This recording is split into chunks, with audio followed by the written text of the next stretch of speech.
Hello, friends, and welcome to episode 149 of Discourse in Magic. My name is Jonah Babbins, and for this episode, we did something a little bit different. I sat down with my roommate, Ben Train. He also co-runs the Toronto Magic Company with me, and, we also spend so much time together. We see each other before and after all of our shows, and we put on about 22 shows a month with the Toronto Magic Company, so we can see how each other feels before and after shows and how we prepare for shows before and after. So this episode was a little bit more of an honest conversation about some of the aspects of our performing, how we feel. Can you compare yourself to other magicians? How do you feel after a bad show? How do you feel about your creation and development? And I thought, real conversations that Ben did a really great job of not straying away from and talking about, and really having the hard conversations that maybe some of us only think about, or maybe they don't, maybe just Ben and I think about. So here it is. I thought it was a really cool episode, a little bit different than usual, and I think that you're going to like it. Episode 149 with Ben Train.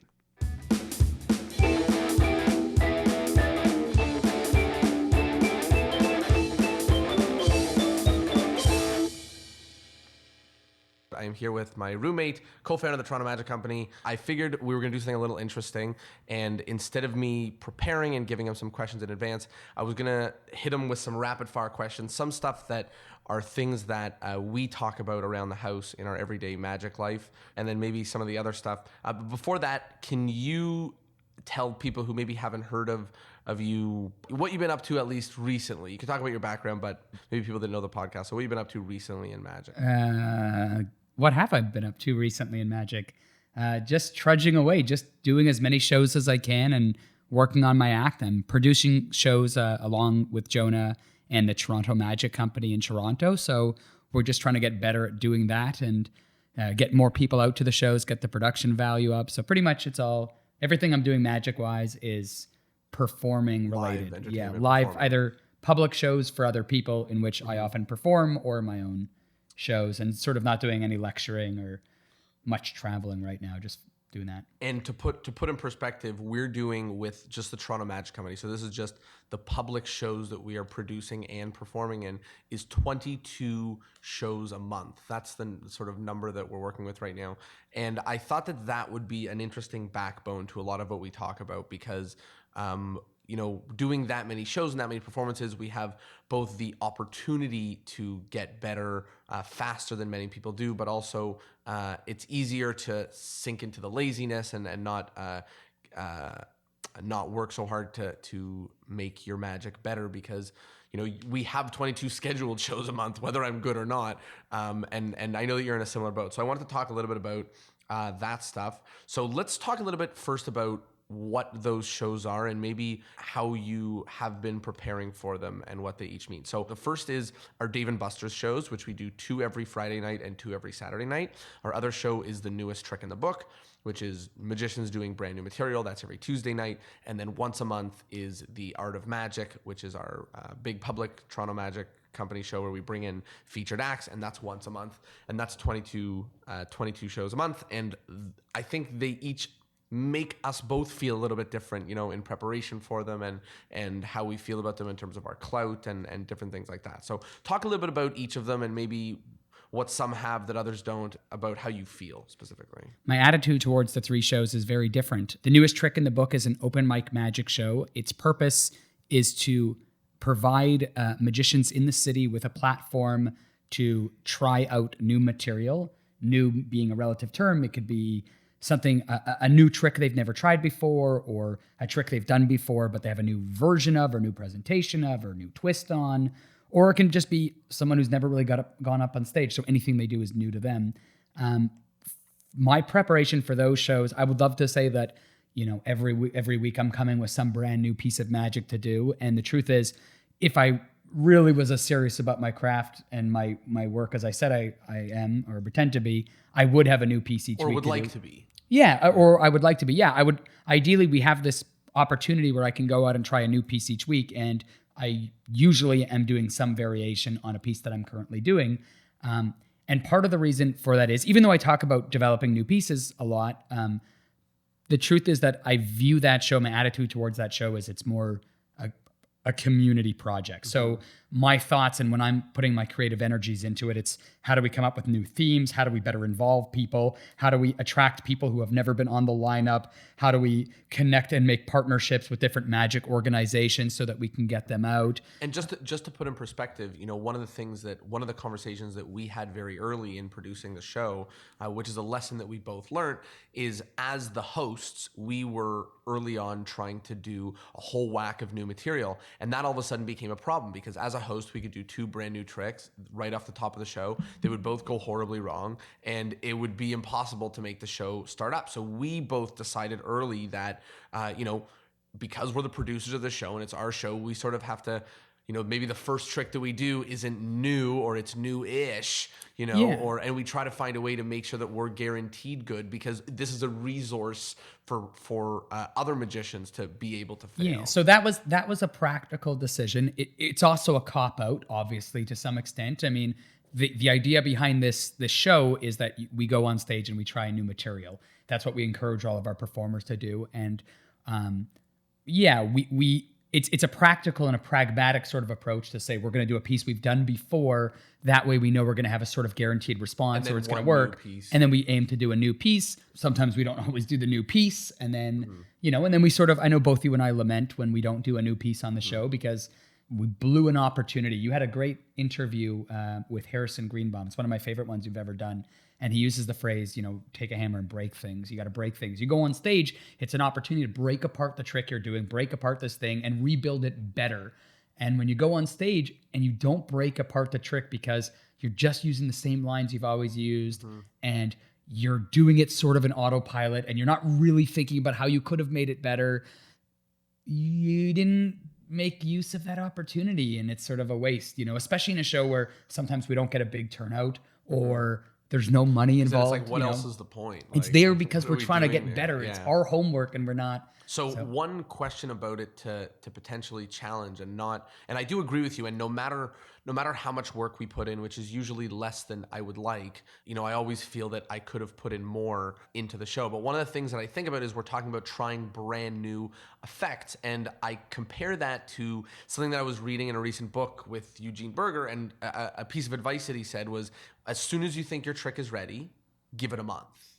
Right? And one of the things that makes me think of is maybe we shouldn't be trying to make a new effect with a new script and new writing every single week. And maybe there's a more reasonable, you know what I'm saying? And I'm not saying, and I've done both. I've tried new stuff every week and it's horrible every week. Totally. And then I've tried to slowly get a new effect in. And I've had people who are regulars to the show be like, you keep saying you're doing new material, but this is basically the same as it was last week. I think that, if you ask a martial artist, what's the goal of your martial art?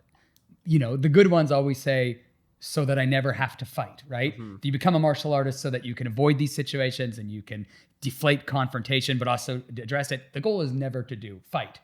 But if you go to a dojo so that you can practice and grow, you're going there to spar, right? So your intention is going to be different in a different context in different settings. Normally, you should go on stage and you share magic that you've developed and you've honed with people. But the newest trick is an open mic. I'm not challenging that you should do something new. I'm challenging maybe that give it more time instead of every week. Yeah, I'm saying that maybe an effect requires so many pieces to make it good that saying this week I'm going to have a whole new effect with new script, new everything, and then next week I'm going to do it again different might. I don't disagree with that at all. And I certainly meant that, it could be that period of work. Obviously, we know, and hopefully if you're performing, this as well if you're listening. When you go on stage and you perform something, the first time you do it, hopefully, is going to look nothing like the 100th time you've done it. So the first time you go on stage, you're going to get off the stage, you're going to go home and hopefully work on that trick. So the second time you go on stage, it's a new piece. Because there's so many things that you learned. Ideally, now it doesn't always happen, but even then, even if you and I are talking about one new piece developing a month, even we're still not doing that, right? And part of the issue that I have internally, and it's an issue I have with myself, like Bad Ben, be more motivated, is that, as I all the time talk about how I don't love the material in my show and I want to put in other stuff. Yeah. And then people, rightfully so, look at me and say, well, aren't you the one who You gets to have the decide number what's in one your opportunity? show? Yeah, Yeah. that too as well. And it's like, oh yeah, I guess I could develop whatever I want and do it whenever I want. So we talked a little bit about newest trick, and I'm sure we'll loop back into it again. Let's talk a little bit about the art of magic. How do you feel when you're going into that show and when it's done?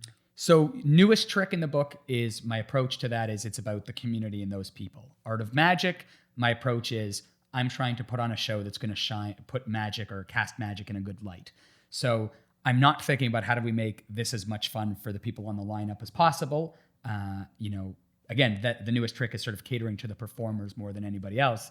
The art of magic is when the audience comes in, how do we create the best overall experience? And I don't worry so much about the magic on the show anymore, partly because we usually have very strong lineup of other performers. And I know that I'm doing a piece that I've done many times before. So often I will try something a little bit new, but it might be a line, or a joke or a slight different timing. But tweak in a premise or something. But I know that I'm doing the best to my ability to do my best magic. And we've brought in a lineup of people who are the best. So when I'm there, my approach is how do I put on the best overall show? So when people walk in, is the music playing? Is the room the right temperature? Are the chairs that have rips in them hidden in the back, so the VIPs don't sit in crappy chairs? I mean, is the team in place? And are the performers ready? Are things going? My goal with that show is how do we put on an overall amazing show? And then you asked about the one at Dave & Buster's. We'll get to that one. Sorry, that's okay. I jumped ahead. I got excited. So I feel super similarly about the art of magic, and the art of magic is the one more than anything, even though Dave & Buster's there's sort of more moving pieces, but the art of magic more than anything I feel like is a produced show. Like my job there is to make the night go off without a hitch, like I have a role in the show because I love to perform and I want to do my magic and I want to share it with the world, but it's because I'm like, I get to share my magic and also oversee a night to make sure that it moves. You know what I mean? Like that feels like serving Toronto and doing our big feature show for Toronto. And I have a similar I think we're serving magic. The aim at the very least is with the art of magic, we're serving magic. When people see the advertising and the marketing, it casts magic in a positive light. We're comparing it to other art forms. We're putting it on in a gallery. We're bringing in people who we think are true artists who are doing magic that feels artistic and beautiful and powerful and compelling. So, I mean, it's very challenging because obviously we have high standards for magic, and I would love to bring in David Copperfield and David Blaine, and David Williamson and David Williamson. If you're listening, anybody named David produced. No, David Williamson. If you're listening, we would love to put you on a show. We'll do workshops with you. You can just come in town. We'll hang out. So that show we're serving magic, and it's sort of fun because that one to me, like my ego was completely taken out of it in that show because I'm on a lineup with other people. The other people are the stars. We have headliners come in, and it's not about us. It's about a magic experience for the guests. But in the same sense, for me, it does also feel like my showcase to the community, like not necessarily the magic community, but like this is the show that if someone said, "Can I see you performing live?" I would say, "Come to the Art of Magic show." I mean, maybe not because they're against other amazing performers, but in general, like if I have a friend, rather, never mind a booking, right? If I have a friend who said, like, "Where can I see you perform?" Like, I'd rather them come see me perform at the Art of Magic show. That's when I get to showcase my best work. I think so, right? And that's sort of indicative, I think, to some small extent, because I feel similarly to some level. But I think that's indicative of that we're maybe doing sort of a good job with the show because it sort of feels like an honor to be on the lineup. Right. And there are shows where you don't want to tell your friends you're on the lineup of. We call them sorry shows, where you take your friend and then you have to say, "I'm sorry," too, after they see it. But this is a show that I think consistently, I am proud. There might have been one performance I've done where I was like, "Oh, I didn't do a good job." Like I had one, maybe two that I was like not super pumped about. And that's not to say for anybody listening, not to say that I think I did a great job at every show, but like I did the show and I thought, okay, all things considered, the great version of you. Yeah, the great version of you in your show. I showed up to the best of my ability. And the last one that I want to talk about is, about this is the Dave and Buster's show. My nightmare. Which we've been doing for how long now? Someone just recently told you. Something It's like years? 2.5 years, right? Yeah. So Crazy to me. obviously, so we were off some holiday seasons and we're off for the summers, but barring like four months of the year, maybe we're there 2 shows Friday, 2 shows Saturday, which is you do it. You can't be that blown away by it, but which is the big bulk of 22 shows a month, right? Yeah. It's 16 appearances every month, and I know one of the aspects why. I mean, for me, I worry much less about the results of that show because I'm the opener for you. I can do a horrible job. You can step on stage and go like, well, that guy was weird, right? And then do an amazing show. Obviously, the better I do, it's better for you. But that's not necessarily how you feel, obviously, because the show is called Ben Train Weirdo, and it's your feature show. If You want my feelings on it? yeah, tell me, what's your how do you feel about it? Well, it's a show I kind of dread, and it sounds crazy, but part of the reason is that, and I always joke with people about this, that I got into magic or I became a professional magician, so I never have to work. Right? I get to just goof around and do magic all the time, and it's always fun and it's enjoyable. Dave and Buster's is not. I do not get that feeling from it. It's a show that I find challenging, even after 2+ years. It's very diverse audiences. Like we had a show like this weekend. We had 4 shows. One of them had like 15 people in it. One of them had like 70 people in it. Yeah, one of them was only kids. One of them was like a family-friendly audience. One was, and then some kids. yeah, and then like one of the shows we had drunk people in the front who were talking, and children in the front who were talking, and in the back there was a huge family of 20 with crying babies. Yeah. Who were sitting in the room playing patty, like, and you're performing for 23-year-olds who are there to have drinks with their friends. You're performing for 60-year-olds who are there for their retirements. You're performing for drunks and like it's so challenging. And the magic that I want to do, which is, I would love to be, who doesn't, but I would love to be a Ricky Jay type character. I'd love to talk about the things that fascinate me. I like to talk and then take my time with slow sort of conceptual magic. And that's not what these people want. They are not there for that. And my job is to give them what they want so they don't get up and walk out of the room, because they don't have any problems doing that. And the shows make me feel like magic is work. And I wake up, and usually the day before the show or the day of the show, which is Friday, I don't eat much because like my stomach hurts a little bit. Like it's crazy, even though I'm doing all these shows and I've been doing them for years, like my stomach still hurts. I don't know I have no idea who's going to be at the show. So I have no idea what I'm about to walk into. Is it 15 people? Is it 95 people? Are they loud and boisterous? Are they deathly quiet? I have no idea any night. And then I get there and I think to myself, I wish I had a better show. And I'm aware of every time I go that the show is not as good as I want it to be. And I'm not making the progress on it that I would like to make at the speed I'm making. So newest trick, I get to focus on the performers on the lineup and giving them a great experience. And I feel like we're doing that. Art of Magic, our job is to showcase magic and in a positive light. And I feel like we're doing that. My show at Dave & Buster's, the job is to put on an amazing magic show that'll blow these people's minds, people who have never seen magic before, or people who have only ever seen it on YouTube, and make them think like this was the most amazing magic show or experience they've ever had. And I don't think I hit that. And so it's demoralizing not being able to give the experience on a consistent basis the way I want. So the first thing is, I feel very similar. And when I went in and I've seen your act, and you should.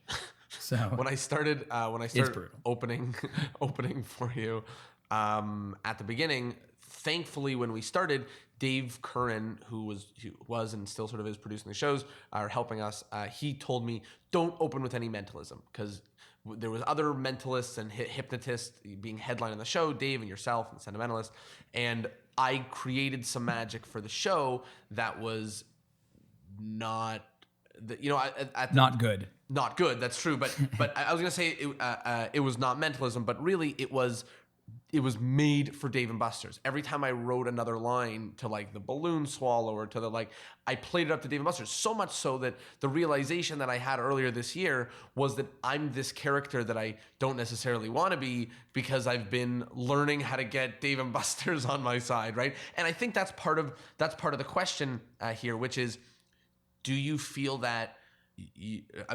I'll use blunt words for it to make sense. Do you feel like you have a shit show and your show needs to be better? Do you feel like you're the wrong person for the guy to do a show here? Do you feel like no one could succeed at this crazy rambunctious setup? No, like, what's the situation? So first of all, and maybe this is hero worship and other stuff, like there are guys and gals who I think could walk into that room and absolutely destroy it on a consistent basis, no matter who is sitting in that audience. Yeah. Now, David obviously, Williamson's my dummy example. Yeah, David Williamson is someone I always go to every time of like big size, small David size, Williamson, kids, no kids. David Williamson is my go-to as like someone who could do anything. Yeah. You could be like, who would win in like a UFC fight? I'd be like David Williamson. Like that's how good he is.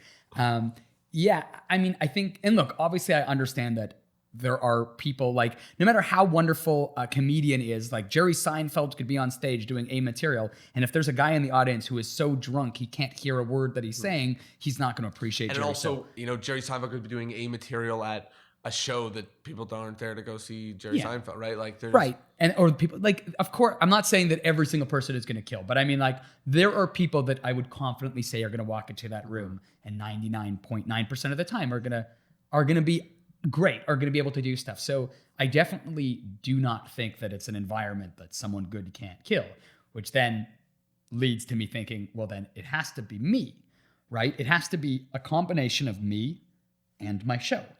And that's both demoralizing because that sucks to hear, but it's also sort of uplifting because it means like, great. It's all fixable. Yeah. And I believe that the vast majority of magicians are so incredibly lazy. Like people can think whatever they want about how much time and energy we all put into working on our craft, but like most of us could put in way more. Yeah, I mean, like I hang out with magicians we both do in the city all the time, and we're doing movie nights, we're playing board games, and I'm not saying it has to be magic 100% of the time, but most of us are not committing a 9 to 5 day working on magic, and the ones who maybe are getting close to it are like light years ahead of everybody else. You watch their show and you're like, oh, that's what it looks like when you have a director and you actually sit and write a script and you do rehearsals and you've tested material and you've reviewed the footage and you've done actual thinking. Oh, that's a little different than when I go to, some website, see a trick that came out, or read a book and then be like, I'll just do another book test, or like. So do you feel that, do you want to be the guy whose character is rocking at Dave & Buster's? Or because you were saying like, the dream show is to have, 50 people in this intimate, I don't know if you said it here, but regardless, like a small intimate show with like, adults and, all this different thing. But that's not what Dave & Buster's is. No, but I'm saying if you become the person who is great at Dave & Buster's, is that not Ben as you want to be? I think so. You anybody who's spent any time talking with me knows I like basketball metaphors. Mm-hmm. I like comparing things. I love basketball. And I think, when you're playing a game in basketball, sometimes you're playing fast tempo and trying to score lots of points and move quickly. Sometimes you're trying to slow the game down to a half court and lots of plays. And part of that is you're looking at who your opponent is. You're looking at where you are and what the environment is, and you play accordingly. So the goal of a basketball player, a pro player, is to win. And my goal as if I want to one day be a world-class performer who's commanding high fees and giving people experiences that they never forget, that, and it changes the way that they view the world. And I know that sounds crazy, but like, if I could aspire to that, my goal is, if that's my goal, then I have to be a guy who wins. But if your goal is to do it for people who are a completely different audience than this, and you spend the last 3 years and the next 7 years becoming version of the. Do you understand what I'm? Sure, I think that's so. Like, even if Dave & Buster's is not, let's say I do Dave & Buster's for 3 more years. That would be nice. That would be nice. Mm-hmm. It would be difficult, but it gives me 3 more years to do what I want to do. And my hope is that even if it's not my final outcome, the valuable lessons I will learn having conquered that venue is stuff that I would be able to apply to the next thing. Because let's say I get to that 50-person intimate venue that I want to have, this dream spot, right? Okay, well, maybe I'll go there with my Dave and Buster's show and I'll do it for a couple weeks. And I'm like, okay, it's playing, but not the way I want because it's a different environment with a different crowd. And then I adjust the tempo. Do I increase it? Do I, and probably don't increase it much. And those are skills that you learned in the hopefully the homework that we're saying you should be doing in the years of Dave and Buster's. Right. And the Dave and Buster's thing, rather. One of the things that makes it so challenging, compared to so many of the other shows I do is I'm usually doing either private shows, in which case clients have paid me to be at their events, or I'm doing public shows in which people have paid to see the magic. Looking forward to it, yeah. Dave and Buster's is people who came to play video games and somehow in between them walking in the door. I mean, there are people who buy online because they want this experience and they come in, which is great. Those people who buy tickets online to see a magic show and they come to the show, they love the show. They're people who have come back. They come see the show multiple times. They take photos with me after the shows. They love it. But then there are also people who came to Dave & Buster's, someone at the front door pitched them on this package that includes games and a show, and now they're sitting in a magic show that they did not plan on being at an hour ago, and they're not won over. And those people who are not won over range in age from 3 years old to 60 or 70 or 80 years old. They range in ethnicity. They range in intelligence. They range in background. And they're all in that same show. And honestly, it does feel like every other show I ever do, ever, always is just a little bit easier. Like when I step out in front of any audience where they're an audience and they came to see a show, as soon as I step out, they're like, "Whoa, here to see the show." Yeah. With Dave & Buster's, sometimes they don't even clap when when I come out at the beginning. Yeah. And I think you're right. I think obviously it has a lot to do with that environment. You spoke about it briefly, but before we sort of wrap up on that, what is the answer? And obviously I know.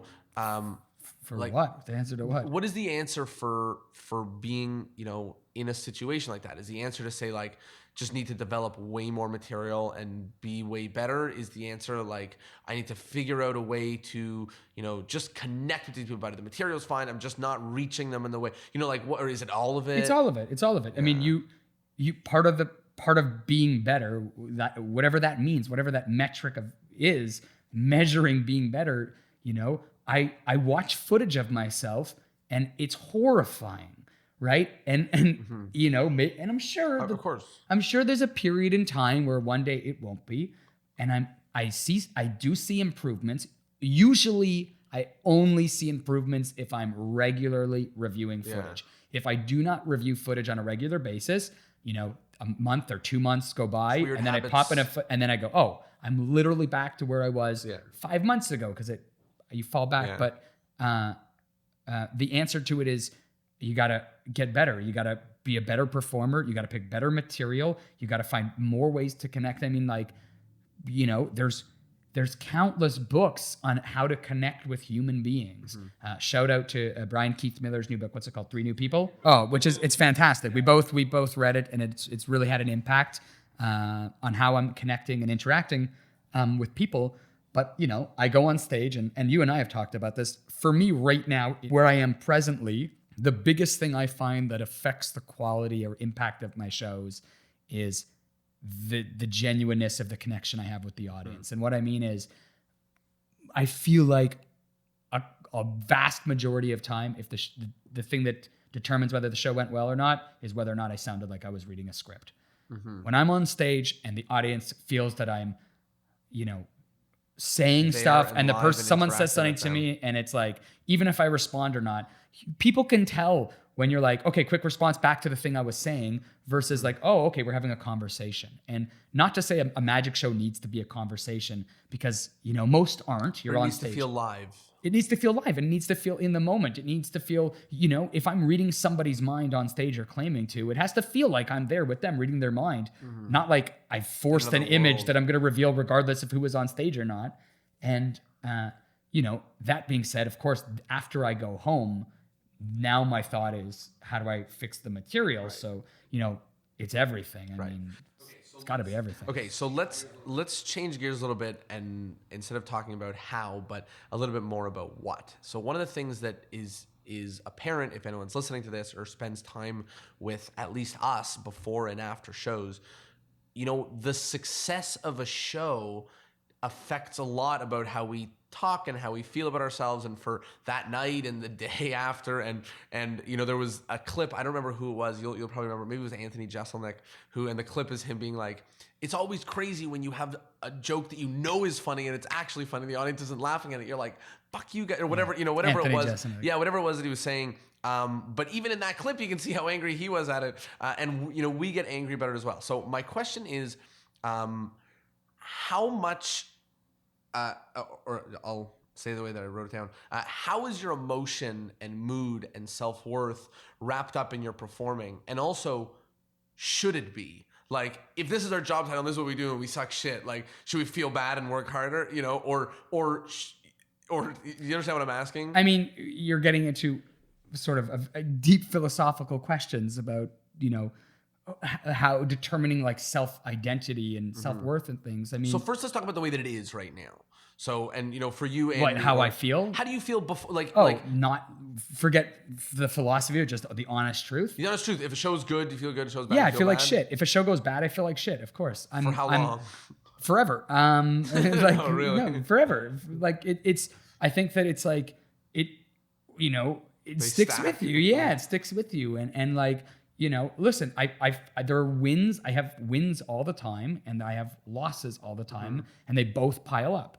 And, you know, I try to be objective. It's hard, but like, yeah, I don't forget that there's losses, and hopefully those losses, when things didn't work out the way I want, that influences what I do going into the future to make me a little stronger. But yeah, I mean, I've decided to become a professional magician. My hobby before that was magic. The thing that I decided to spend my time and energy and intellectual and money and all that was on magic. I'm now producing shows. Like everything I do seems to be revolved around magic. So when I go on stage and I do a shitty job, it feels like the culmination of my life's work. Totally. Is shit. Totally. That's what I'm And, saying you know, as well. And every show, it doesn't matter what happened in the shows before. I mean, like, you have to let it affect you some way, because I want those wins to learn, build me up right. so that I feel confident walking on stage. But I'm also aware that when they say, you know, put your hands together for Ben Schrain, they don't know who Ben Schrain is most of the time. I have earned nothing from them. You know, it's not like Madonna walking on stage and people are like, that's Madonna. She's the multi-platinum winning, blah, blah, blah. It's this random white dude with scruff and a blue jacket like that. They don't know who this guy is. So I have to earn them. And sometimes I don't. And sometimes, you know, again, I don't want to say it's the audience's fault or not mine, because I do believe that no matter how crappy an audience is, and there are crappy audiences, there is someone out there who is a strong enough performer that a couple of moments into the set, they're all vested and watching this guy or girl, you know, like this person. So, you know, when an audience doesn't pay attention to me, and when they're talking or when they're not invested in what I'm saying, you know, like, it might be them wrong? shit, but like, it's also on you to figure out, okay, you know, again, like in a basketball game, if the opponents are beating you, you can give up, or you go like, what do I need to do to get back in this game? And so that I have the hopes to win it. And, you know, and I've had situations on stage where I've just given up, and I'm like, great, good thing I can go into autopilot and do it. And, you know, my hope is that as I get better and better as a performer, and I do consider this a win, no matter how bad my shows are now, they're at least okay. Mm-hmm. You know, like if you hire me for a professional event, I'll never be a bad job. Right. The worst I'll do is okay. Yeah, the worst I'll do is okay. You'll never have a client come back after one of my performances and say, I want my money back. That guy was no good. Happened. But, you know, there will be opportunities where people are like, yeah, that was good. Thanks. Yeah. And that's it. You know, so, and those hurt, you know, those hurt as bad as it was. Like when I was first starting and I heard I was shit, because now I'm a couple years into it, and I don't want to hear that I'm like, okay. At some point, you're not good for your age. You're old enough to. Yeah. I don't want to, you know, I'm a professional magician. Yeah. I travel, I lecture, I teach. I got to be good. I have to be good, because if I'm not good, what does that say about me or the magic or whatever? Like, it's just, you know.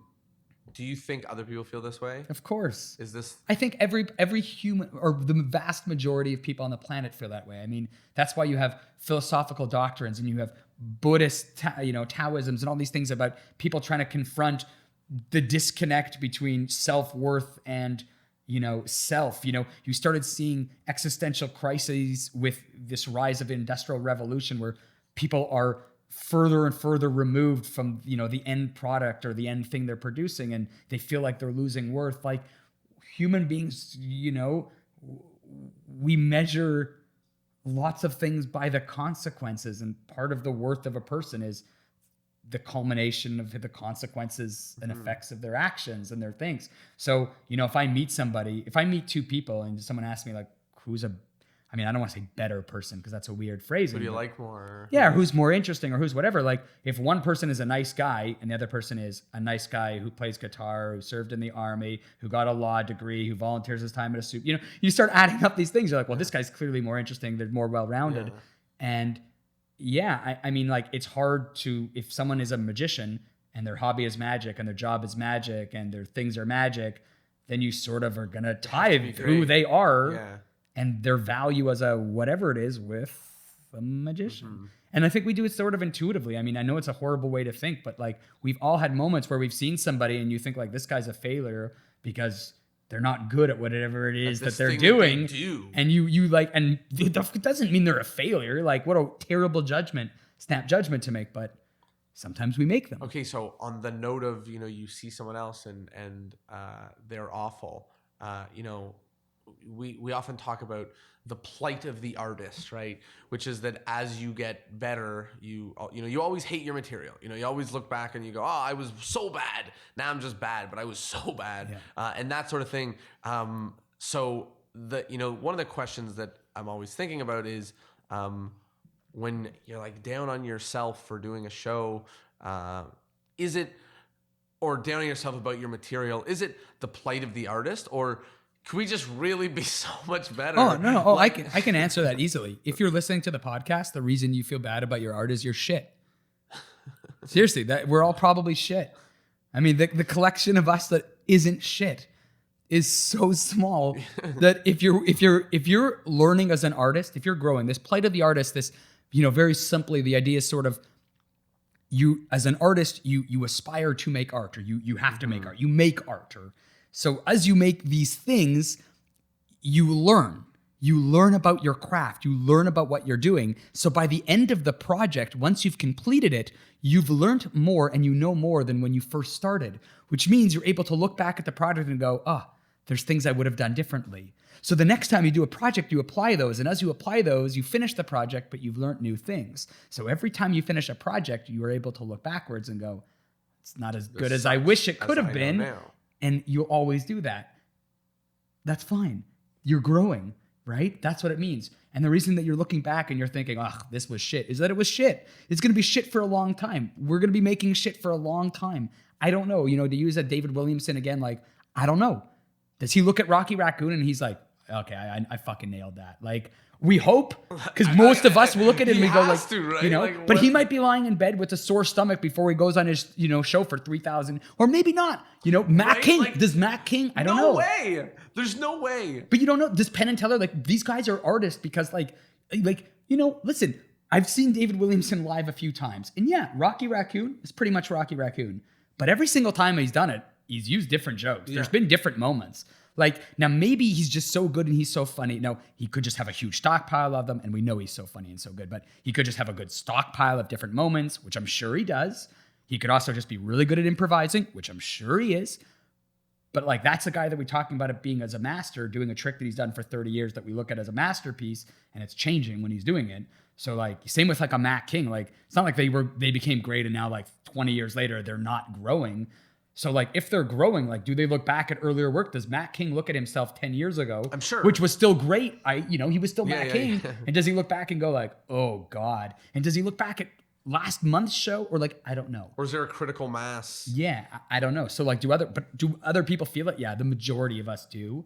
Like, I'm not hobnobbing with Chris Angel, so I don't know what he feels, but Is there like a hopes that, like, is it crazy to hope that that this performing thing will stop feeling like beating our head against brick walls. Like, yeah, because sometimes you go on stage, sometimes I go on stage and I feel that dread in my stomach before they say, put your hands together for Ben Train. And then I come out and the audience claps really hard and they're smiling, they're looking at me in the eyes, and I start talking and I see them lean in and they're interested. And I'm like, okay, is this a trick? Is this a trap? Are they just pretending and we're going to get to the climax of this first routine and then they're going to be indifferent? And then I do it and they lose their minds. You go, whoa, they're in. And suddenly the game changes. Yeah. And suddenly I'm excited about what I'm doing because I feel like we're really able to have, and now I'm coming up with funny lines. People are laughing, moments are hitting in ways that they didn't. And I walk off that show and I'm like, I felt like I sort of did it. And my hope is that becomes the norm. And that becomes disappointing, and now I'm I'm performing at an even higher level, where that is the basic norm where I should be disappointed.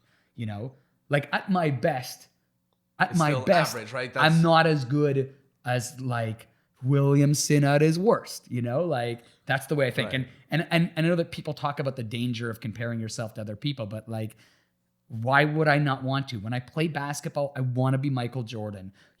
When I do magic, I want to be myself, but I want to be able to affect people and have an impact the way these greats do. So yeah, I'm not trying to be David Williamson, but I'd like to be able to go on stage with him and, not be the weak link in that show.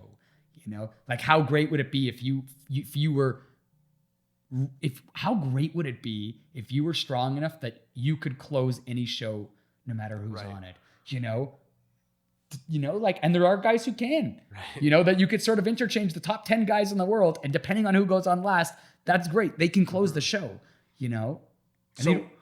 So one of the things that I wanted to, ask about this is after I did my summer tours the first few times, which was one of the first times the first time that I was able to perform a lot of the same thing over and over and over again. More than, when I was younger, I was just like, someone would hire me for a show and I'd be like, oh, what tricks do I have? It would be some grab bag of whatever. And then when I first started doing the summer tour, that was when I would be doing 7 or 8, workshops and shows a day. I'd be doing table shows. And now I love the close-up show. When I get to do my close-up show, I love it. And I always find that we were talking before about, people nodding along and leaning in and laughing and being hit by the moment, it's all working. And I find that it happens there more, right? Or sure. I'm getting it more. Is that an indication that I should say, oh, maybe I should do more close-up magic exclusive? Or is that an indication of me being like, I just need to work way harder on my stage? Do you know what I mean? Like, I think it's the latter, that you have to work on it, the stage show more. I think that close-up magic is a lot easier to work on. I mean, I do close-up and I do stage. And I mean, when I want to work on a close-up card trick, I can just pull out a deck of cards and jam and jazz out ideas. And obviously that's not the same as formal practice. It's sort of informal, but like I can spend 3 hours going for a walk on a nice summer day, just playing with ideas for card tricks. And then I can do them in a close-up show. My stage material, I have to watch the footage. But they should be the same, Yeah, and I would argue that a lot of the things in my close-up show are like, there's scripts that I say verbatim, there's moments there's moves that happen at certain moments that require certain, it's not just, they're the same every time. So it's not like I'm just whipping together a show. For me, I think a lot of it has to do with what you're saying before about, the close proximity maybe has a better effect on the connection, and that I don't feel, that there's so much more in between us, but I think that it's easier to, and I don't disagree with you. I mean, a good close-up. And I agree with you. It is, it feels easier to connect there and to. But not just connect. I think to develop the material or to work on ideas for the material, a close-up show. I mean, your stage. I mean, not every close-up show, obviously, but for most close-up shows, the framing of the show and the stage or the setting is not much more than, your upper half of your body, possibly a table big enough for 2 other people to sit, sometimes not a table, maybe, it's a very small little platform. It's the space around you and the things in your hand or pocket. So it's very easy to sort of play with that and come up with ideas. And also it's less important, the overall setting of like the entire room. So like, for instance, on stage, when I'm doing a trick, if I'm standing on stage talking to a person, the stage of that trick, the setting of that trick is still the whole stage. So if I have a prop that I'm going to use in the next trick sitting on stage, I have to be conscious. Is it distracting? Is that distracting from the trick that's happening? Where is the blocking? How am I? And again, yeah, a good close-up show, you're thinking about the blocking. Where's the next deck? It's a little bit less, you've got a there's briefcase, more, you're there seated seems to be more leeway standing from my experience. And it's harder to work on this stand-up show. I also think that, and this is nothing to do with the difference between close-up and stand-up, but one of the challenges that I feel with my stand-up, and I know you feel with your stand-up, and a lot of people we have with our stand-up magic, is that, the idea of the mastery, this idea of like, you have to put 10,000 hours, this concept of 10,000 hours to master a skill. So there was a writer named Matthew Side, I believe, who asked the question or posited the question saying, well, if it's 10,000 hours to mastery, think about your parents and how many hours they've spent behind the wheel of a car.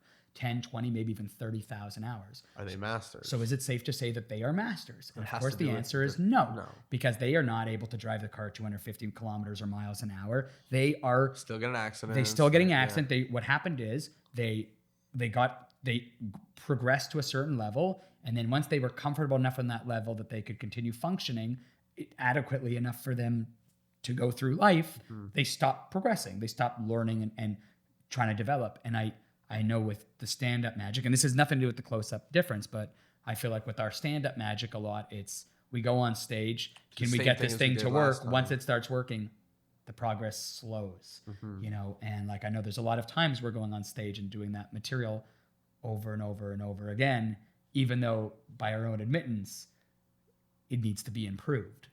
And then it's like, we get there next week and it's like, did you improve it? It's like not in the last week. Yeah. No, shoot. There's only a few more things that I wanted to bring up. And I figured, I know that we spoke about earlier talking about some of the like ethics and magic stuff, but it's basically what we were covered on our first episode 2 years ago. And I recently talked a little bit about it. But we'll be able to talk about more about it in the future. But there was something that I wanted to bring up, which is originality and uniqueness. And I think uniqueness is a better word. And here's maybe the approach or the thing that I'm stuck in, which is my belief, my instinct is that if I come up with a new presentation for an existing effect, then and I make my own script and my own blocking and my own everything like that, then I have added to it. That's how that I can do it now in my act. I don't feel like I'm a thief or a goblin. It's a marketed effect, and I come up with my own presentation and unique script and things like that. That being said, over time, I find myself looking at my magic and being like, if I really want to be unique, I shouldn't be doing an effect that exists. This needs to be modified in a way that I actually am different, right? And I'll give you an example. Right now I'm playing with the chop cup, and some days it feels really great because I'm like, yeah, I'm doing some cool versions of this trick. I'm coming up with lines that I think are unique to things that I want to talk about. And right now I'm doing fruit final loads, lemons and limes and stuff, but I'm trying to get towards doing a drink load. But like even if I come up with my whole own everything, all that, it's still not even remotely unique, original, anything. And I know that over time, every now and again, I think to myself and I'm like, shit, like it could just do to be something bigger and more outside of the box. And I know that we're both in similar situations with our material where we've created as far as our own routines and things with existing effects, as well as, things outside of that, but routines with existing effects. And I just want to know how you feel maybe innately about what's good. And like, is there a goal that over time you're not going to be doing any existing effects? Yeah, every existing effect shouldn't. I mean, my goal is not to get rid of existing effects simply because they're existing effects, but my dream would be. I mean, there's things that I would like. I have so many things that I'd like to talk about and things I'd like to do that other people haven't done before, and I just don't do them because I'm not willing to put the energy or effort into finding a way to make them happen. I mean, like we're magicians, we're individuals, we're human beings with unique experiences, and we're trying to create one-of-a-kind unique experiences for our audiences. So like the Bill and Lemon is dope. I think it's a dope trick. I mean, I played with ideas for different ways that I want to present it, but if you're asking me like, would I like to do a version of Bill to Lemon or do an entirely brand new piece of magic that my audiences have never seen before that's unique to me and expresses a viewpoint about the universe that only I can have. That like, yeah, that one, obviously. But is that Like- is that a realistic thing? Yeah. Because that's how all these things come about. It's realistic. Like if you want to put the work into it and you want to sit down and come up with unique things, and then you want to do the Fail research outside of the box. Yeah, and you have to repeatedly, fail over and over and over. I mean, like, and also, I mean, you're talking about the uniqueness of something, but I mean, if I come up with an idea, then I start from scratch and I develop something and it's unique, and then I find out that someone else has a similar version of it, I'm not as bothered or perturbed. Let me clarify what I mean between originality and uniqueness. I'm in terms of uniqueness, I'm talking about can somebody say to you, well, Sean does the exact same trick. He just talked about something different before he did it, right? To me, that's the difference between like creativity. Like if I'm doing an effect, but you and I built it together, and I'm doing an effect, but no one's ever seen it before, I don't personally feel like all down on my shit because you helped me. Do you understand what I'm saying? Yeah. Like that, for me, I don't care about the originality of the creation. I care about, am I doing something that other people are doing just with my own icing, on the top of it? That's but really why does that, from what perspective does that concern you? My feeling is that if I have a whole entire act that it's made out of bits and pieces and my own scripting of tricks that other people that you can see elsewhere and then it's like, what the fuck am I doing? But again, what's your concern with that?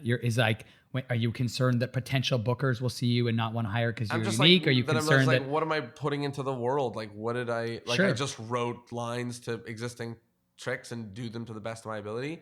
Like, that's really did I do, at the end of this day, like what are people going to say about what Jonah did on stage? They're going to be like, He too did the chop cup and 8 balloons. Like the thing that the people in the audience remember, of course they remember, the presentation and the words you say and whatever, but it's like, if the thing is impossible enough, if that moment is impossible enough, that's what they remember. And like, someone's going to watch me eat a balloon and they're going to go on a Disney cruise. They're going to watch someone else eat a balloon and they're going to go, I guess that Jonah guy wasn't so right, or the other way, or whatever, right? Yeah, sure. So that's my worry. Is my worry of, and that's why I said like sometimes it might just be like a changing of a prop or a changing of a whatever to make it more out of the box. But I just know that we both talk about like, you do color match, right? And I do, it's talking about chop cup and balloon and any card at any number. And, they're not things that have never been seen before. Some of them like Bill and Lemon, which neither of us do, but are things that like you will see if you go watch, I don't know, a few magic shows. Have you heard Patton Oswalt's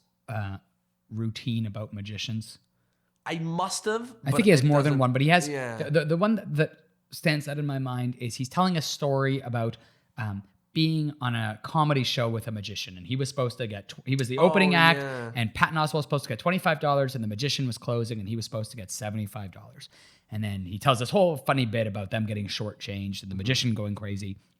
But at the very beginning of the bit, when he's introducing the magician, he explains the context of why there was a magician in the comedy club.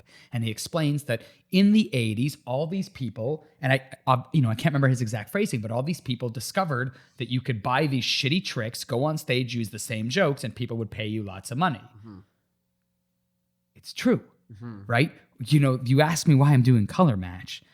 Because I bought a trick that will pay my bills. Yeah. I mean, like, that's what it is. Mm-hmm. And I'm busting my butt trying to find a way to make it unique to me, but I'm not busting my butt that hard because, like, I think about it anytime anybody does color match and they're like, I'm really trying to figure out a unique way to do it. My first thought is like, are you using markers or any coloring instrument? No, forget drawing a person. Are you using any coloring instruments? Because you don't have to use anything that involves coloring.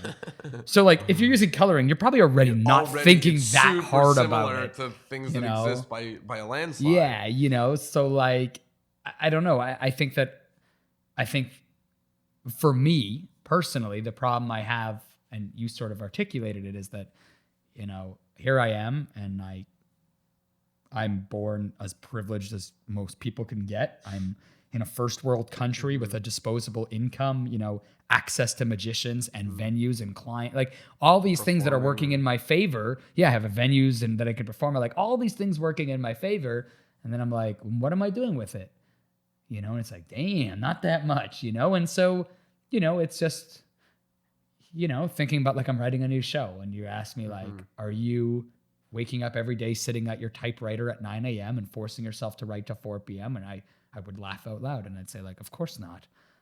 That's not why I became a magician. And then when you ask like, do I feel bad about the quality of my work? Yeah, I feel like it's a test. Life's a test. This is the test. The show is the test. And I didn't prepare. And the results show when I get a 45% or a 65 or a 70, and I'm just aware, I'm looking at the missing 40% going like, I could have studied. I could have put that work in and got that A, but I didn't. And so my last question about it, which has a little bit is this more the most to do depressing with interview you've ever juggling. done? Yeah, we'll try to be something nicer afterwards. But the last thing about it, which I think is maybe something more realistic. And I know there's a lot of people that they're doing some professional magic, but they're also doing other things. And we have our public shows, this is us getting better, whatever. And then we also produce shows, and then we're also doing the social media, and we're doing the marketing. And then, you've got your own private shows, and I've got, the podcast, my own private shows and all this different stuff. And it seems like the best in the world, the David Williamsons, whoever, that they punt everything else so that they've got time for this, right? They don't. I don't know if they do that. Does David Williamson have his own show producing company? And I'm not. First of all, I don't know what David Williamson is. I don't doing. know what like, David he could be doing crazy either. stuff. But I also know he wasn't he touring with the Illusionists. He was on Circus 1903. He's doing private gigs. Yeah, but I'm saying but he's also doing downloads. He's releasing products. Like I think that I don't think David Blaine is like David Blaine is putting out products, TV shows, live touring. Whether I think. But talking about live performing magicians, my thought is just that does it take a full-time work to do that, and are we making it impossible for ourselves by having? It doesn't take of course not. Like that, the reason that so many magicians are able to go on stage and make a living having put very little work into it is it doesn't take. It's like memorizing. So then, does it take a full-time work to be that good? But hold on, when you say that good, I mean like some of the guys that we keep dropping names of and other people are like, they're some of the best in the world. And my guess is that they're constantly working on being the best in the world, right? I was comparing myself, or you compare yourself to Jordan or Williamson or 40 or, any of these guys. But the truth is I don't want to be Steve 40. I don't. I want to be the best version of Ben Train I could be. And, it would be great if I was the best version of Ben Train that Ben could be, which also happened to be as good as Steve 40 with a deck of cards. That would be great. But I'm not trying to be Williamson. I'm not trying to be Ricky J. I want to be me. But those guys, to become the guys and people that they are, they worked as hard as they can. Kobe Bryant, famous basketball player, one of the things that you hear about him all the time is how hard he worked. He'd play a game. The game would end at 10:30. Then he would go do the media interviews. The media would leave. He'd go and shoot until 2 a.m. Then he'd sit in an ice thing, an ice tub for 2 hours. Even other NBA athletes were like, this guy's nuts. I'm saying could he have also had a t-shirt Shopify company on the side, or no, if you're trying to be number 1 or number 1 through 10 or LeBron James is arguably the best basketball player in the world, has been for 15 years. He also started a production company doing movies. They're producing maybe Space Jam 2. Do you know how much of that he has his hands on, or is he's just? We can't know what any. No, of these I don't know, but I'm trying to. I know that he designed 7 shoes recently, 7 different colorways with Nike. I know that he's one of the most involved, even outside of basketball. Yeah, he's one of the most. Yeah. I don't think he's the president, but he's on the governing body of the players union, and he's very involved with social activism. Look, these guys, they're part of the thing. The part of the LeBron James thing is The Rock or Will Smith is they are their own brand. So anytime they're doing work that builds that brand, that's work towards their thing. So LeBron James, when he's putting out shoes, whether he's winning an NBA championship, whether he's starring in a movie, all those things are work. But it's the same thing for us, right? Sure. My podcast, my public shows, my private shows, whatever. It's all magic. It's all me. It's all... Yeah, right? We're wasting... when you're asking about, does that take away time from us being better? We're not breaking things every time we go out there. So every newest trick show we do isn't slightly better in terms of production value. Because we every day have scheduled in work to do TMs, to do Toronto Magic Company things, are we detracting from the work that we could be doing on our acts? And is that but there's also artists who go to or writers who go to the extreme and say you could, I could say you shouldn't have any friends, don't have any family. Right. Just work. don't have any, only work, only magic all the time. And you probably end up with a subpar product because you end up with someone who doesn't know anything about human connection. So how can they create these wonderful experiences? Like I look at, I can't remember again who said this quote, but all of us only have, everybody in history, no matter how great, no matter what they accomplish, had 24 hours in a day. So like, yes, like, can we be great? Like, I don't know. I see all these other guys who seem to have pretty rich lives and they're doing incredible. Like Justin Timberlake, seems to have a lot of different diverse interests, but he's killing, you understand it's not like that, right? I'm trying to say like when Justin Timberlake was becoming Justin Timberlake, what other things was he doing? I'm sure he was doing lots of things. He was on the Mickey Mouse Club. He was doing music. He was doing Teen Bot Magazine. I mean, like the thing is like, it would be one thing if we were saying like, okay, there's 24 hours in a day. We're going to spend 8 hours of that to sleep. Okay, that leaves us 16 hours, but I use 10 of those hours for Toronto Magic Company. Where does it? But it's not that. It's like you use 3 hours for Toronto Magic Company, and then it's like 2 hours to work on Magic, and then the rest of the time is like fucking around. We're watching TV and we're playing games, and like so like it's not the Toronto Magic Company that's taking away from our time. It's that we're lazy. That it's fun to read comic books and it's fun to drink booze with friends and have wings. We spent 3 hours. Magic lecture. We spent 3 hours watching the Super Bowl, and neither of us watched a single football game this year. And it's being touted as one of the most boring football games, Super Bowls of all time. So like, why did we do that? Like that was 3 hours. We could have been here rehearsing our show. We didn't. I mean, and I think that's part of it is because like, it's nice to talk about the ideals of. We all want to be great artists, but the truth is that most of us don't want to put the work into being great artists, right? We just want the effects. Like I would love to be rich and famous, and but I don't really want to work at it. I just kind of want to get the money and fame. I would love to have a great show, but I do want to have made that show, right? Of course. For me, I don't want to buy a great show. Of course. And there are people that don't mind that. Totally. There's people that sell that sort of thing. But, part of it is, like I was saying before, part of the fact that if you do a horrible show and you feel bad about yourself, not that that's good, but it's maybe necessary for you can't not care about the shows being bad. You won't really get much better. You can't not care about the shows being good. But the last thing, maybe on a little more positive note, is what does one do to either feel a little better or put into perspective this thing? I remember, when I first started opening at Dave & Buster's for you, there was one of these times, and I've mentioned on the podcast before, but I looked at you before I went on stage. I was like, do you like this? Like, do you enjoy this? Are you enjoying yourself? And you're like, sometimes, or you will. Or I don't remember what weird fatherly thing you said to me. And I was like, okay. And then, I do. I'm very wise.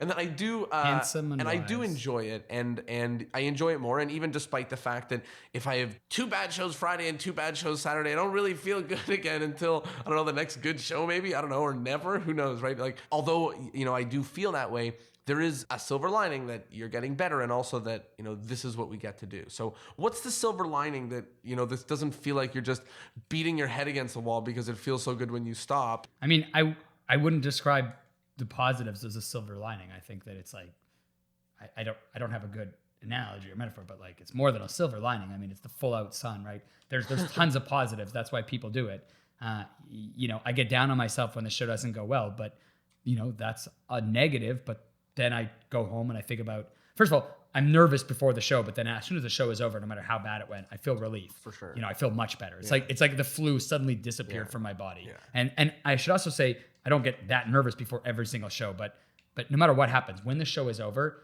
I feel relief and happiness. And I feel happiness that I went out and I did a show, and also that like, even in the really bad shows or the really difficult shows, I feel good at the really bad shows. It's like I survived that. Yeah. I'm such a pro that I even lived through that. Like going on stage, Jonah was there the other night, so I did a show, and this was the one we were talking about earlier in the podcast. It was drunk people in the front, children yelling out things as well in the front, and then 8 or 10 rows back, a family of 20 with small crying kids. Mm-hmm. And there were times, and we have it on video because we record the shows to go home and, where they're all talking.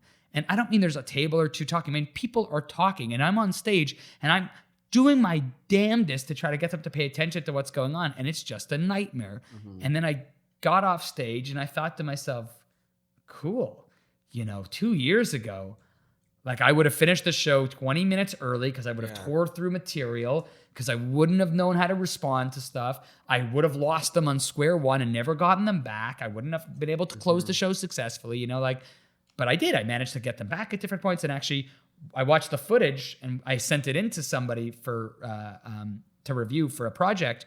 And I was surprised that like the tricks played well. The audience is laughing. It didn't feel that way on stage, but yeah, they played. So, I mean, the positive is that you do get better incrementally, and I love what I do. And when it works, it's the greatest. Like when I have a show that goes well, I feel like amazing. I feel like when people tell me that I made their whole week or their month, and that they're still talking about me a year later, or they're rebooking me because I was like, of course that makes me feel great. How could that not? And when I do magic for families or for even adults, and then they tell me afterwards how much they love that, or how they've always been interested in magic, but this was their first show and it was so great, or now that they've seen this, they want to learn magic, or like, I feel like I've done something positive and wonderful for the world.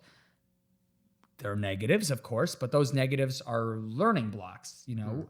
And there was a story that I heard credited to Juan Tamariz, and he used to say that any day that you learn something new is a good, or he said, anytime you make a mistake in a show, maybe he didn't say it this way, but anytime you learn something new in a day, it's a good day. Yeah. And then someone came up to him after the show, and the guy was very upset.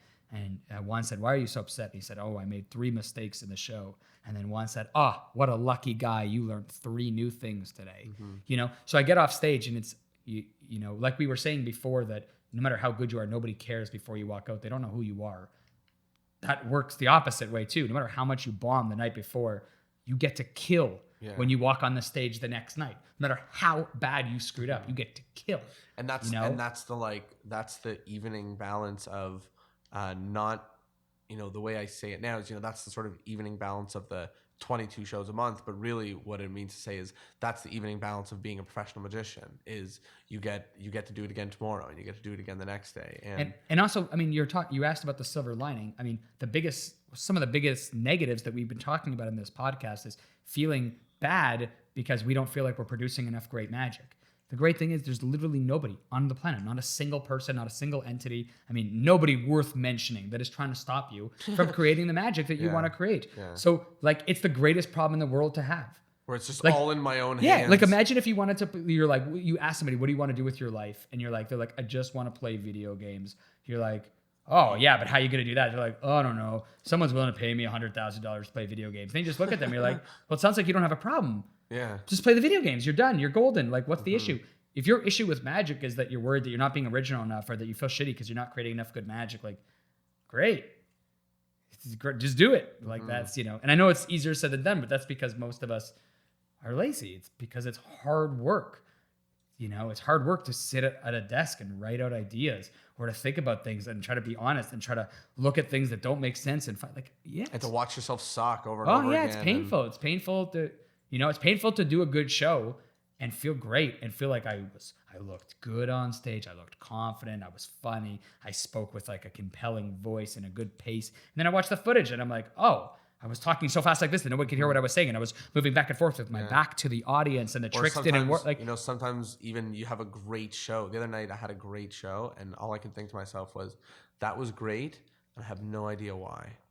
And I, you know, like, and that was a big struggle for maybe people that started listening to this at the very beginning, and they were excited about learning about what it was really like to be a full-time magician, and now they want to do something. But I mean, it's only like this because we care about, like, the truth is, like, you know, I'm sure there are people who, and also this says something like, you know, about our neuroses, or it says something about like our attitudes on life, because like there's no reason to feel like everything we're talking about should be pleasant experiences. Like, you know, I know I'm going to go out on stage and I'm going to do at least an okay show. I know that should be a good. That should be like, positive. Why am I nervous for the show? I don't have a good answer. Maybe it's because I care about it. Maybe it's because I have warpy thinking. Maybe I'm depressed. You know, like, I don't know. I'm sure there are people out there who every day it's pleasurable to jump out and do it, and most of the time it is for me too. And I, you know, it's the case because I wouldn't do the projects I'm doing if I didn't love it. I wouldn't go lecture if I didn't love lecturing and sharing magic. I wouldn't be a professional magician if I didn't want to go on stage and do it. So like as much as I complain, it's just because I love it so much that I'd like to be better at it. Same reason And why I people feel complain bad about their boss, and yeah, it's the same. To me, it's like working out. Everybody knows what they need to do to be healthy. You got to eat healthy. We could discuss that for hours, what that means. But like, yeah, like eat healthy and work out. You'll be good. That's it. Yeah. So we all want to be ripped like a superhero. None of us want to put the work into it. I would like to be a magic superhero. That means I have to stop whining and I have to do magic push-ups every now and again, drink a magic smoothie.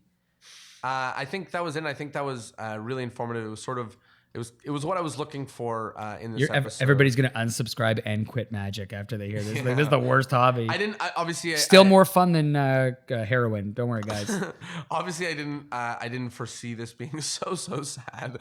but we're both crying while we were doing really this. What I wanted to do is I wanted to showcase some of the realistic feelings and emotions that come from being a professional magician. I found myself recently talking a lot about how my self-worth and value and things like that, it feels like, or it looks like, they're wrapped up in the results of shows. And, I sort of wanted to talk a little bit about that, bring that to a lot of people's ears and find out, is that what everyone is? Is that, the habits that we're in? And also, is that a good thing? Is that a bad thing? And different things like that. And I think that... But I just want to clarify too, that we were discussing sort of negative aspects of the work. So like, yes, there's sort of a negative undertone to it. Doesn't mean, again, that we hate what we're doing. It's But these are real present things that they're like, there are good parts to our job and there are parts that cause stress or frustration. And that's realities to anything in any job in any part of life. Like there's I will be clear, like there's so much great stuff that we get to do. The fact that my business expenses are magic books, and the fact that we get to spend time surrounded by the thing that we love more than anything in the world every day, and like obviously there's so much great about it, but it's also interesting that something that we care about so much and obviously so deeply has such a big effect on us. Thank you guys so much for listening, and I'll see you all next Thursday. And don't quit magic. Yeah, man. You know what, it'd be so great if people took from this, they're like, if honestly, if there's any takeaway from this that I hope people get from it, it's that there's literally nothing standing in your way from making the magic that you want to make. So if you're worried about that your magic's not that creative or not that unique, or that your magic's not as good as it can be, there is nobody, no force that matters that is going to stop you from making better magic. Just do it. Just do it. That's Love it. Amazing. Thank you so much, Ben, as usual. And thank you to everyone who came and joined us. And we will see you all next Thursday.